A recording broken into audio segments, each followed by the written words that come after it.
Bom, rapaziada, vamos lá. Primeiro eu começo com alguns bastidores que eu consegui colher a respeito das decisões da arbitragem que aconteceram no estádio Mané Garrincha. A gente falou já alguma coisa no pós-jogo, né? O quanto é inadmissível você ficar, mesmo que com alguma intempérie, né? Com alguma situação não planejada, como uma falta de energia elétrica, você ficar sem o uso do VAR, da tecnologia, por alguns minutos, como aconteceu. A gente falou também sobre a decisão da cotovelada do Carrascal no Breno Bidon, que ocasionou na expulsão do flamenguista, pela maneira como foi protocolar dentro da regra, embora incomum, né, não usual. A CBF ela emitiu vários esclarecimentos durante o dia. Exibiu os áudios do VAR apenas no que o VAR conseguiu operar, que foi justamente na expulsão do Carrascal e também no segundo gol do Yuri Alberto, que nem precisaria do VAR, né? Porque o Yuri estava muito legal naquele momento, mas enfim, como é do protocolo, né? Todo o lance de gol é checado. A CBF exibiu o áudio, né? Que apenas foi uma correção ali e rapidamente eles validaram o segundo gol, o gol do Yuri. E a CBF emitiu uma nota esclarecendo que houve uma falta de energia no estádio. E muitas vezes, o que acontece? Muitas vezes, a maioria dos estádios, eles têm cabeamento com fibra ótica para que a operação do VAR aconteça numa sede da CBF no Rio de Janeiro, no caso aqui do Campeonato Paulista, na sede da Federação Paulista de Futebol, não nos estádios. Então você tem um VAR numa sala fechada, com ar-condicionado, distante do local do jogo, em que há essa comunicação com o árbitro no campo de jogo. No caso do estádio Mané Garrincha, o que eu posso dizer para vocês das informações que eu colhi? Primeiro, o Rodolfo Toschi Marques, que era o comandante, o árbitro de vídeo, o comandante da cabine do VAR, eles estavam todos no estádio. Faltou luz no estádio. O no-break segurou por 15 minutos. Por cerca de 15 minutos. De repente, ele não conseguiu mais segurar. Bom, vamos lá, né? Não é muito difícil imaginar, eu nem mexo tanto com tecnologias muito sofisticadas, mas de que você pode ter backups nesse sentido para evitar esse prejuízo. E estamos falando de um jogo que envolve milhões de reais e de pessoas. Então você tem que ter todo o aparato necessário para não correr esse tipo de risco. Poderia ter ocasionado um prejuízo muito sério ao jogo, ao resultado do jogo, e felizmente não causou, porque o Corinthians acabou campeão. Mas se houvesse ali um prejuízo, as linhas elas não foram traçadas. Eu vi muitos vídeos na internet traçando as linhas, mas isso é impossível de fazer, porque só quem tem a chamada paralaxe e as linhas corretas é justamente a CBF com a tecnologia do VAR. Então, se o VAR não conseguiu traçar aquela linha, nós nunca saberemos se o Yuri Alberto estava ou não impedido no lance do gol do Memphis. Eu até vou dizer um negócio para vocês. Eu me manifestei no vídeo pós-jogo dizendo que, para mim, cara, se eu tivesse que decidir ali, me parece que o biquinho da chuteira do Yuri tá na frente. Mas depois eu vi outras imagens e conversei com alguns amigos e não dá para ter essa definição, porque justamente eu não tenho a paralaxe, eu não tenho a tecnologia necessária, e mesmo que a imagem ela me diga, ela me induza a tomar uma decisão, eu confesso para vocês que depois eu vi outras imagens e eu falei, mas será mesmo? Porque aí eu fiquei comparando com a linha da grande área, com a inclinação do campo, e eu já não tenho mais tanta certeza. Eu nunca tive certeza, na verdade, né? Mas eu já fiquei com mais dúvida ainda. Então, assim, é um lance que a gente nunca vai saber. Repito, felizmente o Corinthians foi campeão, porque não fosse esse lance, ele martelaria. Bom, era papo de... Daqui a pouco, acho que não resultaria nisso, né? Mas de pedir anulação de jogo, porque, cara, seria um negócio muito, muito bizarro. Mas, enfim, outras coisas a gente conseguiu apurar durante o dia, como que a decisão chegou da cotovelada do Carrascal não no final do primeiro tempo. E aí o que eu consegui apurar é que a equipe do Flamengo saiu muito rapidamente ao fim do primeiro tempo. Então, os jogadores já não estavam mais no campo. Só o Arrascaeta fica juntamente com o jogador do Corinthians ali, que era o Gustavo Henrique, se eu não me engano, quando o era o Memphis, né? Quando o Rafael Klein comunica os capitães de que eles estavam checando aquele lance. O VAR não encontrou uma imagem como acabou encontrando depois. E isso eu realmente não consegui descobrir por que essa imagem demorou para aparecer. Mas naquele momento a comunicação ao Rafael Klein foi o seguinte: não encontramos uma evidência. Não encontramos uma imagem que evidenciasse uma agressão. E ele liberou os jogadores para o vestiário. Mas aí o que eu fiquei sabendo é que em 5 minutos, o Rodolfo Toschi Marques comunica a arbitragem de campo, dizendo que encontrou uma imagem. E disse, vou lá falar com vocês. Ele desce ao vestiário da arbitragem, no estádio Mané Garrincha, comunica a equipe de arbitragem dizendo, assim que as equipes voltarem para o campo, eu vou mostrar a imagem que eu tenho para que você faça uma revisão. Ok? Ok. E pelo que eu sei, a conversa durou tipo segundos. A equipe volta para o campo, o VAR sobe para a cabine e então comunica, né, chama para revisão. O Klein comunica os capitães, vai até o monitor, vê o Carrascal dando a cotovelada e expulsa o Carrascal. E aí já falamos sobre isso, né? A conduta violenta, ela pode a qualquer momento, e também a identificação errada. Vocês vão lembrar, né, do Thiago Duarte Peixoto, né, naquele derby, quando ele expulsa o Gabriel, e na verdade quem fez a falta foi o Maicon, né, no jogador do Palmeiras. Por conta daquilo, isso é antes do VAR, né, esteve no protocolo, não por conta disso especialmente, né, mas é um lance que chamou muito a atenção, e hoje você, pela identificação, tipo, você dá cartão para um jogador errado, você expulsa um jogador errado, o VAR pode auxiliar o árbitro a qualquer momento do jogo. Naquele momento a gente viu aqui que quem fez aquela falta não foi o jogador tal que você expulsou, não foi o jogador tal que você deu um amarelo, troca lá porque tá errado e tal. Então isso pode acontecer a qualquer momento do jogo. A conduta violenta da mesma forma. A gente já falou sobre isso aqui também. Outra coisa, não houve, é um bastidor que eu vou dar para vocês, não houve a exibição da cotovelada do Carrascal no telão do estádio. E isso incomodou a equipe de arbitragem. Por quê?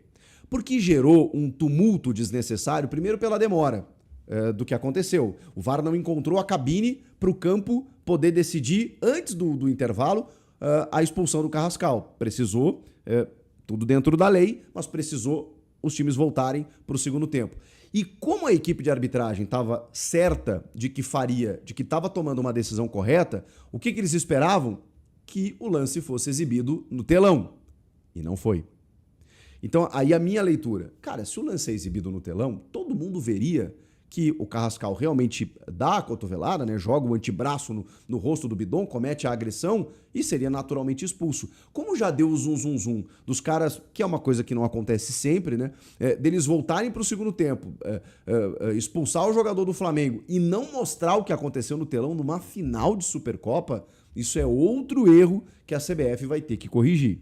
E o lance do Bidon lá com o Plata, esse realmente não dá para entender como não havia câmera suficiente, ângulo suficiente para você poder tomar uma decisão. Nem sei se o lance do Plata no Bidon naquele primeiro minuto foi o suficiente, mas as imagens elas são paupérrimas. Então são detalhezinhos da arbitragem ainda que ficam pipocando, né, de um dia para o outro. É um jogo que não termina por si só, né, tem muitos desdobramentos, mas muitas coisas para corrigir. A gente está falando de um jogo de alto nível, de alto quilate e que teve muitas divergências aí, o que é inadmissível.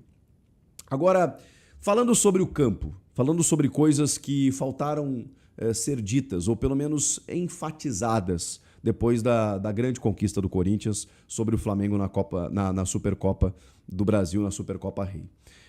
Primeiro que, vamos confirmar aqui que Breno Bidon e André são 2 cheques em branco para o clube. O Marcelo Paz falou sobre isso e que dificilmente o Corinthians segurará 1 ou 2 jogadores, ou os 2 jogadores, na metade do ano. Claro que eles vão tentar negociar o melhor contrato possível, a melhor valorização possível para os seus ativos, mas é muito difícil, na janela mais quente da Europa, que você consiga segurar um ou outro jogador.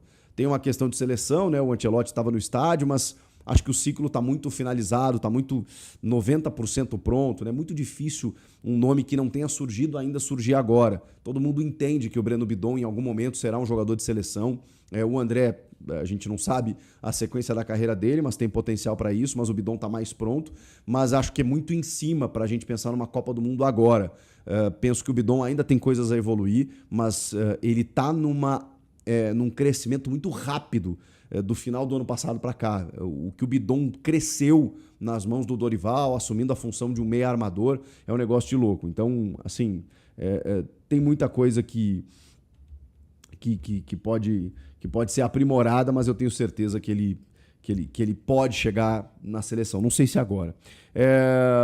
Eu também queria falar sobre André Carrilho, porque eu vinha sendo um crítico dele. Bom, primeiro vocês sabem que eu já valorizei muito esse peruano desde que ele chega no Corinthians, uma qualidade técnica absurda, mas ele teve uma lesão, né? E às vezes a gente desconsidera isso, às vezes eu desconsidero isso, porque eu fico esperando o Carrilho da fase Ramon Dias lá, né? Onde ele jogava o fino da bola. Só que ele teve uma lesão e ficou muito tempo afastado. A gente nem imaginava que ele fosse voltar no passado. Muita gente achava que ele estava fora da temporada. Com o calendário esticando a Copa do Brasil lá para o final de dezembro, a gente pensou, bom, pelo menos até o final do ano ele volta, né? Para as finais da Copa do Brasil ele voltou até antes, mas com muita dificuldade de ritmo de jogo, com muita dificuldade de encontrar o seu espaço no time. Às vezes até o Dorival escalava ele em posições erradas, na minha opinião, para começar uma jogada lá de trás, e não pelo lado direito ali, onde ele se sente à vontade, confortável. E, cara, a gente viu um pouquinho do prime de André Carrilho nessa Supercopa. Controle de bola, respiro de jogo, qualidade técnica para girar o jogo, assim, e não era um cenário que eu imaginava. Não era um cenário que eu imaginava o Corinthians dominante com a bola. Eu imaginava o Corinthians correndo atrás do Flamengo. Isso não aconteceu. E o Carrilho foi determinante nisso. Se o Carrilho, assim, mantiver esse nível, e vale para todos os outros que tiveram uma postura diferente por ser uma final, eu tenho certeza que o Corinthians pode fazer uma grande temporada e passar muito por esse jogador também. Deixa eu falar da jogada ensaiada do primeiro gol, porque a gente falou muito rápido, né?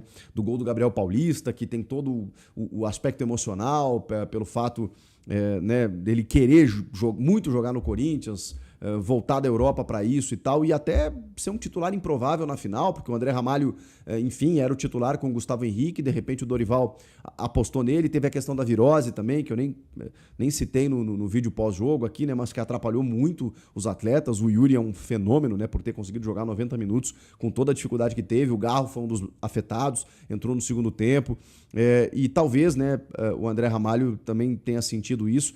De qualquer forma, o Gabriel Paulista, cara, ele mostra por que ele rodou tanto na Europa e em clubes como Atlético de Madrid. Então, assim, não é para qualquer jogador ficar tanto tempo assim no futebol europeu, e mostrou a experiência que ele teve, a maneira como ele se portou defensivamente, inclusive. Talvez esteja surgindo uma nova dupla de zaga, porque o Gustavo Henrique também jogou muito. Então você tem o Gustavo Henrique e o Gabriel Paulista com uma zaga muito experiente, cara. E caras assim, bem fisicamente, né? Por mais que eles tenham acima de 30 anos, a gente não tá falando de caras muito lentos, veteranos, assim. Não, cara. Acho que é uma zaga experiente que pode corresponder. Mas a jogada do gol, ela tem um trabalho técnico que aí eu preciso exaltar o Dorival. Se vocês repararem, vou recorrer aqui à análise do meu parceiro Léo Gens, lá do Band Esportes. Até repostei nos meus stories lá, se você quiser conferir no Instagram. É um escanteio curto. E o que acontece com o escanteio curto? Tem 8 jogadores do Flamengo, assim, afundados dentro da área. E qual é o objetivo do escanteio curto ali? Você só tem o Carrascal e o Arrascaeta, que estão fora daquela região mais densa da área, com todos os jogadores do Corinthians. E aí, quando ele cobra o escanteio para trás no escanteio curto, o que acontece? Todo mundo sai. Aí acho que é Carrilho, Bidon, e aí a bola para no Mateuzinho. Quando a bola para no Mateuzinho, o Gustavo Henrique estava lá no meio da área, na pequena área, marcado pelo Pulgar, tá? Quando sai todo mundo, o Gustavo Henrique dá uma volta e vai lá no Varela. O Varela tem 1,78, se eu não me engano. O Gustavo Henrique, 1,95. o Mateuzinho joga no espaço, no ponto futuro, o Gustavo Henrique vai lá e é óbvio que ele ia ganhar de cabeça do jogador mais baixo do Flamengo. E ele centra. Quando ele centra, o Gabriel Paulista chega afundando e acaba fazendo o gol. Então, cara, isso é trabalho. Não foi um gol aleatório. Isso é um gol trabalhado. Isso é um gol de treinamento. E aí, quando a gente, por vez ou outra, critica o Dorival por resultados, por desempenho no Brasileiro e tal, a gente começa a entender que alguns frutos, alguns bônus, tem o ônus também, mas alguns bônus eles vêm quando você tem mais tempo de trabalho. A gente está falando de um cara que vai completar 1 ano no Corinthians daqui a pouco, que já tem 2 títulos conquistados, que já tem uma história diante de um presidente que caiu, de todos os problemas extracampo que ele teve, de um transferban no meio em que ele pediu reforços e eles não vieram, de uma dificuldade financeira extrema em que agora chega um novo executivo e ele precisa dizer pro cara, olha, tô tentando aqui o cara que você quer, mas eu preciso que o clube libere, porque eu não tenho dinheiro para comprar. E aí ele indica o Alisson, indica o Rony, indica não sei o quê, e o Marcelo Passo chega para ele, olha, cara, tentamos, mas não tá rolando. Tá vindo o Caio César aí de graça, você quer? Não, eu quero, eu aceito. Caio César é outro capítulo. A amostragem é muito pequena, mas o passe de calcanhar que ele dá pro Yuri fazer o gol já entrou para a história da Supercopa, porque a gente está falando de um gol de um título em que tem uma assistência maravilhosa e me parece calculada. Antes disso, ele tem uma jogada em que ele serve o Yuri que chuta a bola na trave, pouco antes desse segundo gol. Então, me parece que o Corinthians contratou um jogador que não sentiu o peso da camisa, não sentiu o peso de uma final, de jogar contra o Flamengo, que é muito jovem, ele tem 22 anos, 21 anos, está emprestado pelo Al Hilal, mas que é incisivo pelo lado do campo, ele tem uma canhotinha muito boa, ele tem a profundidade, mas ele também tem visão de jogo. Caio César, um nome a ser observado, numa amostragem maior, evidentemente, a partir de agora. Falei de tudo? Para a gente fechar, olha essa foto, essa postagem da galera do 365 Scores, né? Acho que é isso, né? A galera fez um saldo das premiações do Corinthians e as premiações que precisam ser pagas a Memphis Depay. Porque a galera fica falando, o Corinthians não pode ganhar um título porque tem que pagar parte pro Memphis. O Memphis não pode fazer gol porque tem que pagar. Realmente o contrato do Memphis, ele é muito discutível. E a gente vai falar muito desse contrato, da possibilidade de renovação ou não, até a metade do ano. O Memphis vai jogar uma Copa do Mundo sendo jogador do Corinthians. Acho que isso dá como o maior artilheiro da história da seleção holandesa, uma seleção carismática que talvez seja a melhor seleção que não tem um título mundial, seja a seleção holandesa. Então todo mundo meio que olha... porque sempre revela bons jogadores e o jogador do Corinthians é o maior artilheiro da história dessa seleção. É uma seleção que já teve Robben, Van Persie, que era o maior artilheiro até então, Van Basten lá atrás, Van der Sar, o goleiro, né? Enfim, Dennis Bergkamp, enfim, Kluivert, Ruud Gullit, Frank Rijkaard, os irmãos De Boer. Meu Deus, é muita gente boa, tá? E o maior artilheiro da história joga no Corinthians. E a rapaziada fez um saldo, vocês estão vendo aí. Esse valor do Paulistão, o valor pelo título é 5 milhões, que foi quase dado integralmente ao Memphis. Mas tem os 44 milhões por participação, né? Que os grandes de São Paulo ganham. Então, enfim, você tem esse cômputo geral, mas ok, você pode até discutir esse valor. De resto, cara, não tem muito o que discutir, não. Ele foi determinante e muita coisa do que o Memphis consegue para o Corinthians, eu ainda considero que você não calcula. Que tem a ver com um não rebaixamento em 24, que tem a ver com a autoestima do torcedor, que tem a ver com levar gente no estádio, que tem a ver com venda de camisa, que tem a ver com produtos licenciados. Tem muita coisa que o Memphis rende ao Corinthians que não estão nos números oficiais ou apenas de premiações por campeonatos. Porque ele poderia não conquistar esses campeonatos e ele já teria, na minha opinião, alguns benefícios. Mas, claro que aqui você, quando soma as premiações por conquistas, e as conquistas elas trazem mais benefícios ainda. Uma cadeia de coisas que não é só o Memphis que traz isso, né? É o Corinthians como um todo, mas eu quero dizer que o Memphis ele foi um protagonista desde que ele chegou e, cara, tá representado nos títulos conquistados. Antes dele, o Corinthians estava num jejum danado e brigando para não cair no Brasileiro. Quando ele chega, tudo muda. Não só ele, repito, mas ele favorece isso também.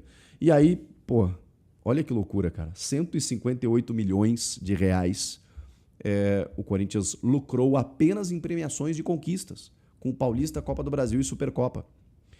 E o Memphis tem direito, por conta de bonificações de contrato, 25 milhões de reais.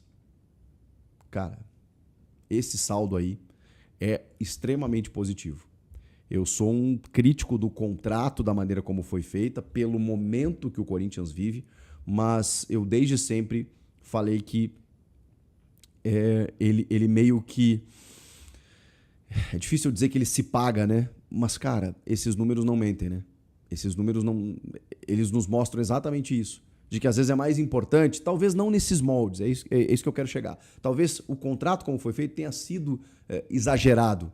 Mas você ter um jogador de um quilate diferente, mesmo com alguma bonificação ou outra, porque todo contrato tem gatilhos.